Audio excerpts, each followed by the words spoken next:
So good afternoon students. In previous class we discussed about the material equilibrium, that is what we will get alpha into summation mu I of alpha into dni of alpha is equal to 0, right? Today now we are going to discuss about the phase equilibrium. Phase equilibrium, right? Phase equilibrium.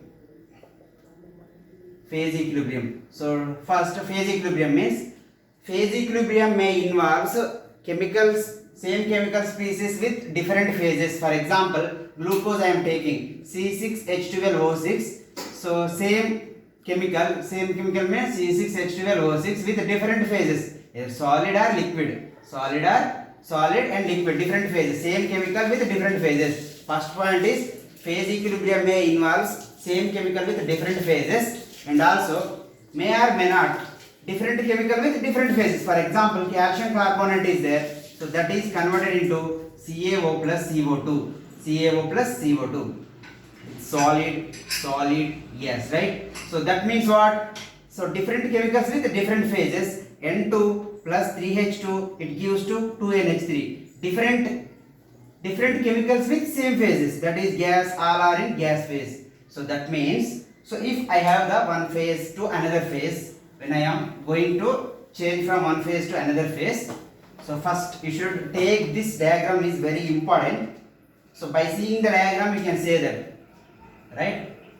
In material equilibrium we are taking the alpha phase, but I am taking here it is beta phase. Phase beta, phase delta I am taking.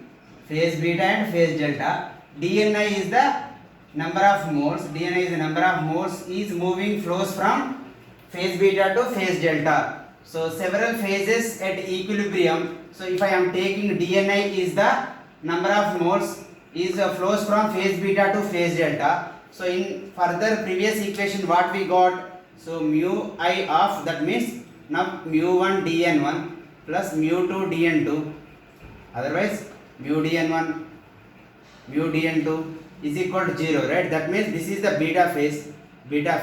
Mu1 dn1 mu2 dn2 of, this is delta phase I am taking. So we can get in previous equation mu1 same, that is mu alpha into dni is equal to 0, that is material. For beta means beta phase, delta phase, right? So now I wanted to say that mu I of beta, dni of beta, this you can simply say that by seeing the figure, what we will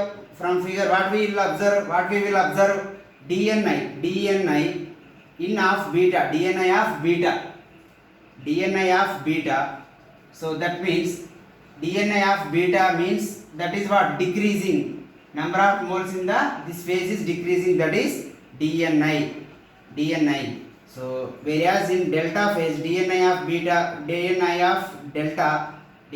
delta is increasing, that I am not going to represent. Directly you can write plus or whatever it is.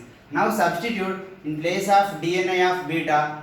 So directly you can write in place of dni of beta mu I dni you can write. So in place of mu I into dni beta you can write minus dni. In place of mu I of delta you can write plus dni. So if you will substitute, what you will get? Mu I of beta, dni of beta in place minus dni I will get, minus dni, same plus mu I of delta is what I will get?